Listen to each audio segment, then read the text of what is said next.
జీవిత ప్రయాణంలో ఒక్కోసారి మనం ఊహించని తుఫానులు, ఎదురుగాలి వంటి కష్టాలను ఎదుర్కోవాల్సి వస్తుంది. యెషయా 43:2లో నీవు జలములలోబడి దాటునప్పుడు నేను నీకు తోడైయుందును. నదులలోబడి వెళ్ళునప్పుడు అవి నీమీద పొర్లిపారవు.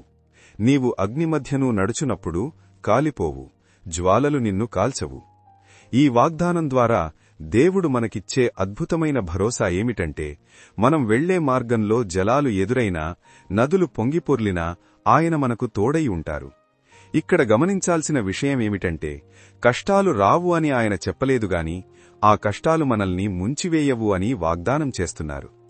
లోతైన నదుల వంటి సమస్యలు మీ మీదకు వచ్చినప్పుడు మీరు మునిగిపోకుండా ఆయన కృప మిమ్మల్ని పైకి లేపుతుంది. ఒకవేళ మీరు అగ్ని వంటి పరీక్షలగుండా వెళ్లాల్సి వచ్చినా ఆ వేడి మీ మీద ప్రభావం చూపదు. ఆ మంటలు మిమ్మల్ని దహించలేవు. శోధనల తీవ్రత పెరిగే కొద్దీ ఆయన ఇచ్చే బలము కూడా రెట్టింపవుతుంది. లోకం మిమ్మల్ని ఒంటరిని చేసినా మీ వెంటే ఉండి నడిపించే ఒక గొప్ప శక్తి మీకు తోడుగా ఉందని మరువకండి. శత్రువు మిమ్మల్ని ఓడించడానికి పన్నే పన్నాగాలేవి మీ విషయంలో సఫలం కావు.